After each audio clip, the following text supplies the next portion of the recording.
mofinaina isan'andro atolotry ny mpitandrina rakotina valina maoly.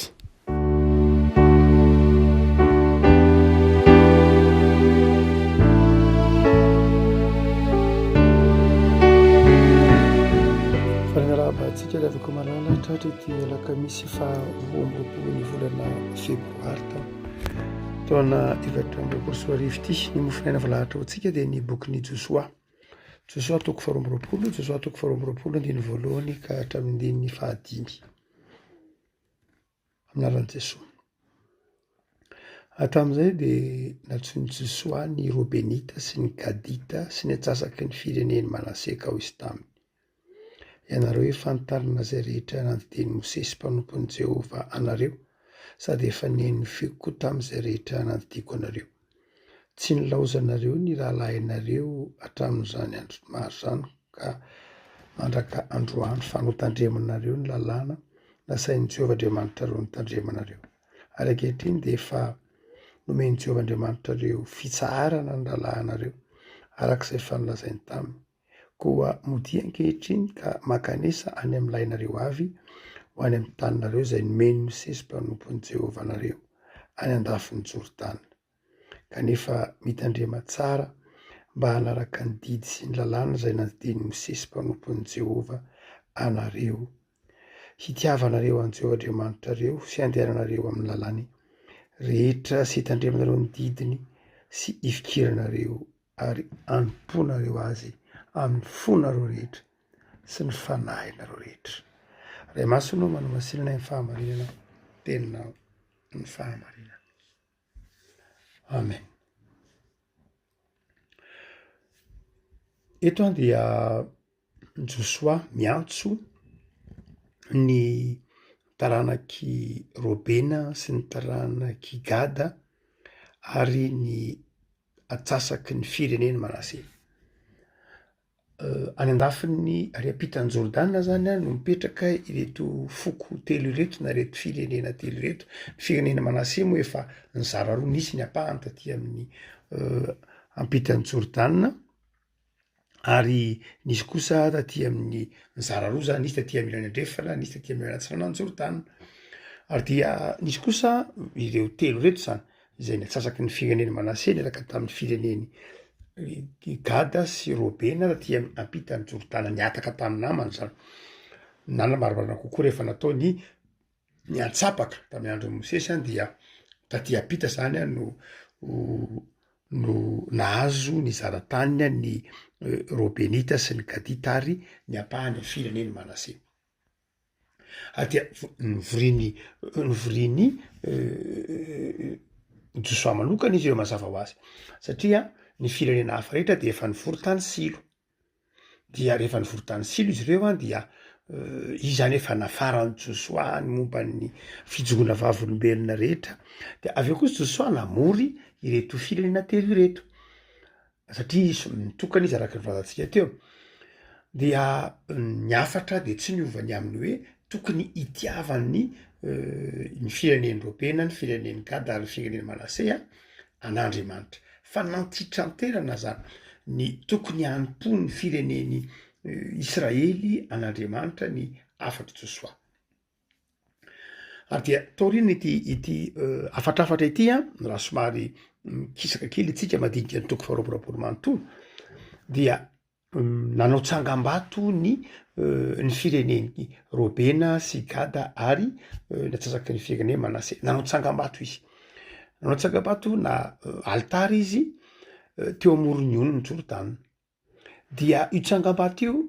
dia natezitra ny firenena taty amin'ny ilany andrefana. Nanao hoe nahoana moa no manao ny tsangam-bato io nareo? Hoy any amin'ny ilany andrefana mantsiazo telo mirahalahy ty amin'ny ilany atsinanana, taranak'izy telo mirahalahy ny atsinanana. Ohatrany manohitra an'Andriamanitra ange nareo zany,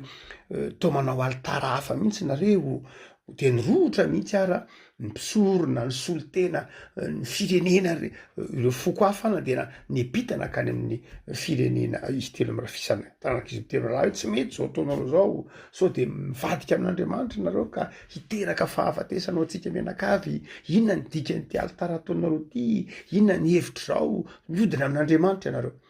de tao anatin'izany nefa no nanazava ny taranak'izy telo amy rahalaza ny Robenita, ny Gadida ary ny Pasaky ny Manase manao hoe zay nge tsy nanao an'ity tsangam-bato ty zay na ity alitary ty anoherana ian'Andriamanitra. Fa izao raha metra-panontaniana amiray, raha metra-panontaniana aminay ary ny taranakay hoe nahoana nareo aty ampitany Jordana. Ny firenena rehetra ndray tapo aminareo ary amin'ny ilany andrefana, nareo aty amin'ny ilany atsinanana. Ka sao dia ahiliky ny havana sany taranakaro ny taranakay de ny dikan'ity tsangam-bato ty de mbo fantatry ny taranakay fa biavany sika ary indrindra ho fantatry ny taranakay fa mpanompon'Andriamanitra izahay. Ity tsangam-bato ty tsy nataonay hoentina anehoana anaovana sorona na tahaka izany ka hoe an'Mpotsampy, fa tsangam-bato nataonay ahatsiarovana ny maha mpanompon'Andriamanitra anay, ahatsiarovana ny maha hoe mivavaka amin'Andriamanitra izahay, satria izahay aty apita, nareo ary apita, ka sao dia mifanalavitra isika ka ho laviny taranakaro zay any ariana any, de aleo azava fa ny dikan'ity tsangam-bato ty de zao maneho maha-fianakaviana ray atsika kanefa indrindrindra maneho ny maha mpanompon'Andriamanitra anay, tsy fivadianay amin'Andriamanitra. Ary dia samy nangina mazava ho azy na ny an-dany na ny ankilany, satria be loatra lay fitsarana meloa, zay mahatsara ny fifampitiniana eo amin'ny fiainana, satria ny tsara meloa taitra iretsy firenena sivy, ny foko sivy zany taitra tamin'ny fihetsiky ny Manase sy ny fihetsiky ny Gadita ary ny fihetsiky ny Robenita. Ino de ataonareo? Tonga de ny tsara meloa tonga de ny tsara meloa anompo sampoka nareo ny tao manao tsangam-bato. Fa rehefa niresaka de nazava hoe aive zay ny dikany, aive zay ny dikan'ity tsangam-bato nataonareo ty dia nody tamin'ny mpifaliana rehefa aveo nakany silo nisy olo tena ny foko sivy tatsy amilany andrefana. Ity 20 febroary ty isika dia mahatsiaro manokana raha eo amin'ny tantaran'ny fivavahana kristianina. Dia ny 20 febroary dia satria miresaka tsangam-bato isika, dia alahady tam'izay taona 5:telopolo alahady tam'izay fanao ny mpanjaka Ranavalona reny na Ranavalona voalohany, rehefa alahady ny andro ny mandeha mijery mijery adinom-balahy na maka-rivotra kely de mandeha mijery adinom-balahy na miala voly. Dia niainga avy any Anatorova izy, avy any Manjakamiadana zany satria ny lapany, dia nandeha tongotra ary nandalo teo Andohalo. Am'izany taona 5:telopolo zany de alahady ny tsenana Andohalo. Ary dia nandalo izy zany, rehefa mandalo moa ny mpanjaka de miarahaba ny olona, trarantitra ny andrina, fanatera amin'ny ambanilanitra, de miondrika ny olona ary dia ny fahalalam-pomba tam'izany fotoana zany dia mivovotra ny olona mandeha manatitra ny andrina mandra-pivoakany amin'ny tanàna na mandeha lavitra arak'izay azo atao, fa tsy hoe mandalo ny mpanjaka dia vita miatso daholo zany ny fivarotana de miarahaba, dia miara-mioraka manao hoe miarahaba hoe trarantitra ny mpanjaka mifanatera amin'ny ambanilanitra, de mandeha ny olona zany, mandeha ny mpanjaka sy ireo mpiaradia aminy ny tandapany sy ny takizany de mandeha manohy ny lalana fa mba aterina kosa izy mba hivoaka ny tanàna. Tam'izany fotoana zany ny vavahady dia eo amin'io imarivo lanitra io marivo lanitra io zany ny vavahady anjoy koa ny ilazana an'io tam'izany fotoana zany, fa tsy anjoy tsy sinanana akory fa anjoy andrefana. Dia fa naizanana dia nisy vavahady teo tam'izany ny Ambatofinaky zany, tsy mbola mazava ho azy, tsy mbola bitume lalana fa efa lalana, efa kivatovato, efa lalana nalalaka azo nandehanana tsara, nandehanan'ny mpanjaka midina mamonjy an'iny solasola andeha hamonjy adinom-balahy. Alahady ny andro volana février na de ao anatin'ny fotoanan'ny fahavaratra tam'izany fotoana zany volana febroary, dia tsara ny andro de afaka nandeha namonjy azy zany hijery fetin'ny mpanjaka, hijery adinom-balahy, ty adinom-balahy mantsy Ranavalona voalohany. Fa ny zavatra nitranga dia tam'izany fotoana zany nisy fiangonana eo alohalokelyn'ny IFRP ankehitriny eo, zany hoe akaikin'io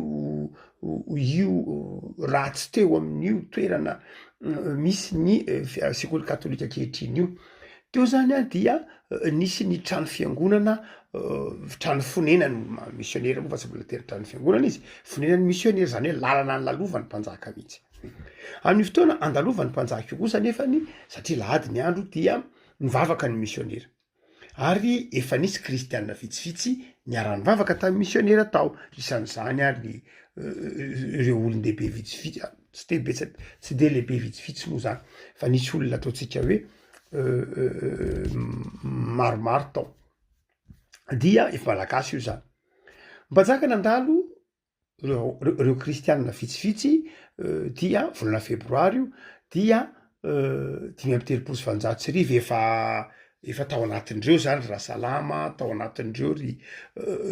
Ratsilainga isan-karaha reo olona ataotsika hoe misy hoe Ratsilainga moa anarana lazana kristianina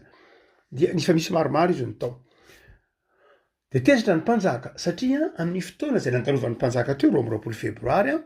dia ny kristianina nihira. Toy ny mpanjaka hoe fa ahoana moa izy mihira de ny kristianina ary nanomboka oviana koa ny hoe mandalo ny mpanjaka dia tsy mivoaka ny kristianina fa toy izany ihany nihirana. De amin'ny fotoana ohatran'ireny moa tsy maintsy misy foana ny karazan-drazana ataotsika hoe tonga amin'ny fitenitsika sanatry-ndresaka le hoe mpamela lakilozy hoe jereo nge reto ataon'reto kristianina reto hoe jereo ianao mandalo, ianao mpanjaka, ny olona rehetra raha mivoaka, ny olona rehetra miarabanao fa reto kristianina reto kosa atao mijanona ao an-trano fiangonana manao ny hirany ihany, manao ny vavaka zay ataony ihany. Dia tezitra ranavalana hitany zany mazava ho azy, tezitra izy manao hoe andraso fa reo raha tsy tapahana ny lohan'ireo tsy anginy reo. Dia i 20 febroary io toy ny hoe fotoana toy ny hoe maivana fa isany ataotsika hoe manatantara eo amin'ny tantaran'ny fiangonana satria i 20 febroary io no niteny Andranavalona imasom-bahoaka zany, teny an-dalana moa zany fa imasom-bahoaka manao hoe dia anapa-kevitra fa amoron'ny vahoaka fa tsy mety zao ataon'ny kristianina zao, maninona ny manova ny fomba vao nivoaka mpanjaka no mivoaka, mpanjaka no mandalo nefa dia tsy miarahaba ny kristianina fa mijanona ao anatin'ny trano fiangonana ihany. Dia herinandro tao aorianan'io ny voalohan'ny volana martsa no nipoaka no nikabary Ranavalona herinandro mihitsy no namoro ny vahoaka tao tety Tsimbamasina ny mpanjaka ny teo anao eo manomboka sao dia eloka amin'ny tany mamonina ny fivavahana kristianina. De nipoaka moa fanenjehana fatatsika kristianina rehetra tsy adinontsika zany satria fanenjehana naharitra 30 taona latsaka kely izany fanenjehana mivaivay ny fivavahana kristianina izany. Fa izao zay tokony mifanindrindrindra am'lay mofinaina tandrifantsika androany de ny hoe rehefa tapitra ny fanenjehana dia ny nataon'ny misionera voalohany indrindra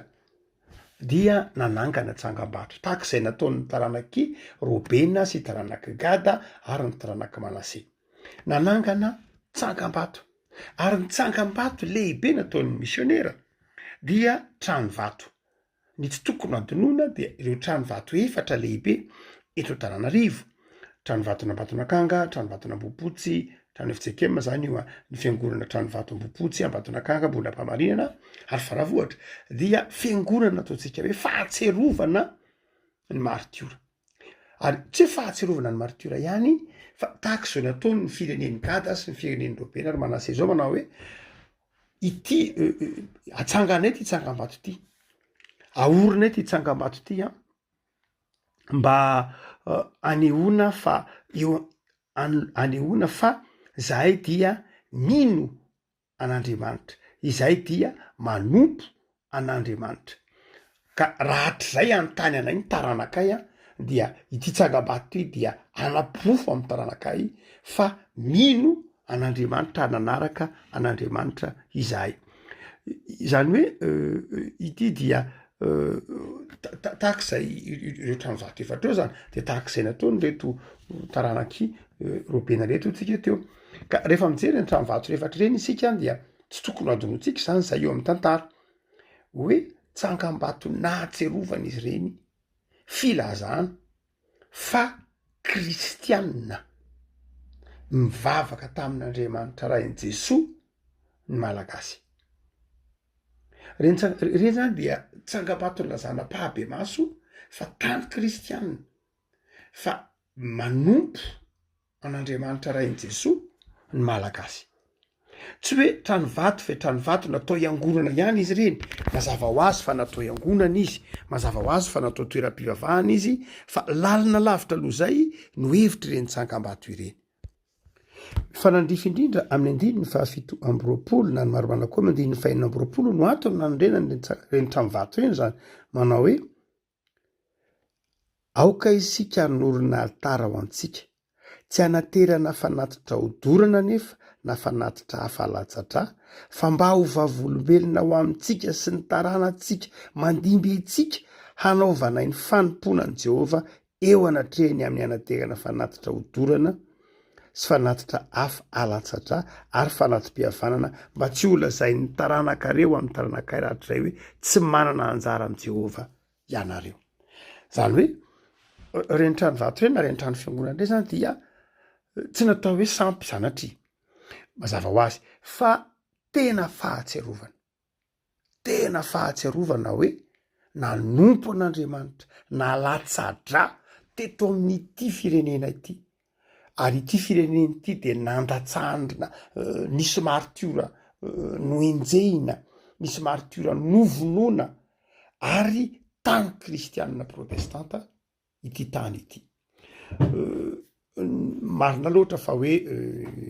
misy fiangonana hafa isika eto isorana an'Andriamanitra, fa zao itsika protestanta de tsy tokony anadiny mihitsy ny tantara. Matoa ny antondràrahany misionera voalohany indrindra raha vantany voatambatra ny fanenjehana dia nataony voalohany indrindra de nanorona nyreo trano vato efatra ireo, ary nitadiny vola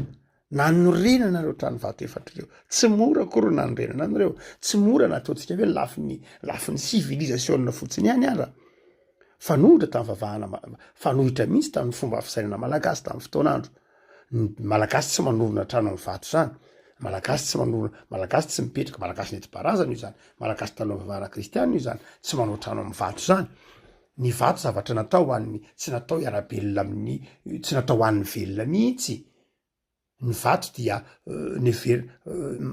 natao fitoeran'ny lolo aza zany no amin'ny malagasy, raha ohatra ka mahafantatra tsara vavahana neti-parazana tsika de izay. Ny tany velona tamin'ny malagasy marina loatra, ny tany velona fa ny vato maty amin'ny tony malagasy, tsy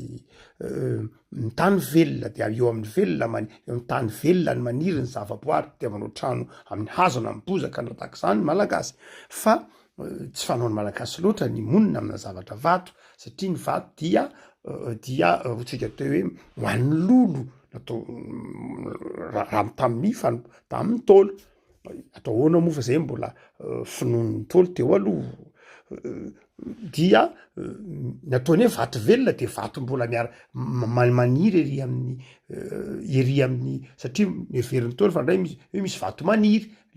vato tokantrano na vato ery eny an-tampon-tanety eny de miaraka amin'ny namany de ataony hoe vato velona reny, vato velona satria mbola miaraka amin'ny namany. Fa raha vao miala amin'ny namany ny vato de ataony hoe vato maty io, satria miaraka misaraka amin'ny namany io dia vato maty, dia tsy tokony atao ho fonenany olona mihitsy.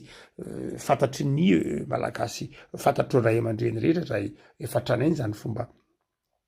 fisaina zany, ary io ara ny mahatonga ny olona, mahatonga ny hoe ny vato nge mahoana moa misy lolo sanatria fantatro mpanao paibaty fa ndraindray mandratra ny vato sotran'izany ny vato tsy natao honena ny velona. Dia toe-javatra sarotsaka izany no sedrainy ny misionera fonizana anao trano vato ny fiangonana. Hoe ahoana reto ataony reto kristianina reto toa manao trano vato, fangamo vato azo honenana, fangamo vato azo anaovana trano. Fa ny fivavahana kristianina napiditra tsy kelikely na ny hoe fahazavan-tsaina ny olona manao hoe mipinta amin'izany fotoana izany hoe any Jehova ny tany zay rehetra eo aminy, ka na hazo na vato na tany na biriky io de zao an'Andriamanitra. Ny biriky koa de mbola tsy azo natao koa,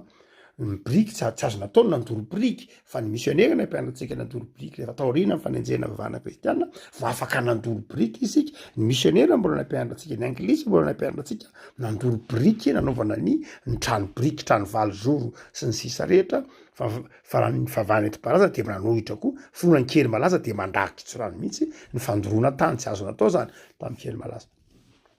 tamin'ny mbola tsy fivavahana kristianina dia hotsika manao hoe tena sarobidy zany ny fahatserovana ny hoe itsika de tany kristianina ary nandany vola nanangona vola ny missionnaire nanaovana reny tsangam-bato zay mandrakitiny androany mbola eo reny tiana lazaina am'izany tantara zany de ny hoe misy tsangam-bato ange eto e misy tsangam-bato a eto amy tanindrazana izay tsangam-bato ahatserovana fa efa nandray an' Jesoa efa kristianina ny malagasy ary sarobidy ny tsy fanadinonany reny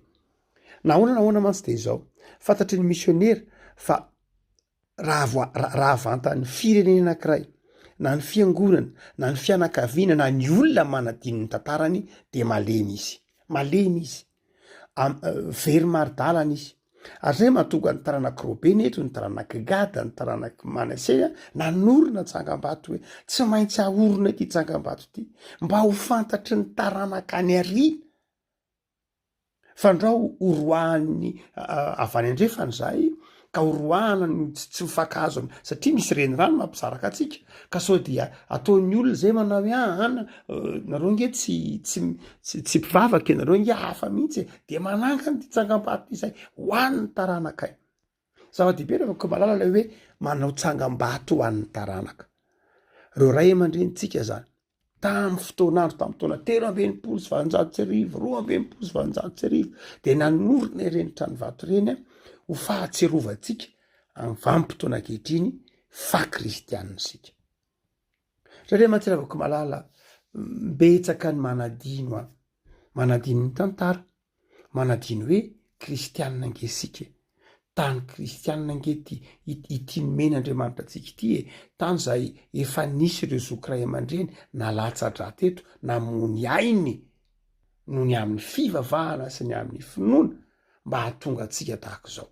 no zany dia tokony mihazona ny finoana arak'izay azontsika atao sika tahaky ny ezonany tokony saro-piaro amin'ny finoana saro-piaro amin'ny fivavahana saro-piaro amin'ny hoaviny ny taranaka ary sika arak'izay atsika am'ty bokiny Josoa ty revako malala ina moa ny lova sarobidy apetrakintsika voalohany indrindra amin'ny taranaka raha mamaky itony tantara tony sika maninony Josoa ny manantitrantitra ny manao hoe tandreminareo ny voalohany sarobidy indrindra apetraky revako malala de zao ny fahatahorana an'Andriamanitra zava-dehibe ny hoe ray aman-dreny ianao mamela zavatra ho an'ny taranaka ao zava-dehibe zany ny hoe mamela zavatra hita maso ho an'ny taranaka mamela zavatra tahak'izany fa zao ny fahatahorana an'Andriamanitra ny finoana sy ny fahatahorana an'Andriamanitra de tokony ho zavatra hanafarana ny taranaka mihitsy hoe aza miala amin'ny finoana endre tsara tazony ny finoantsika tazony fa izay ny fahasoavana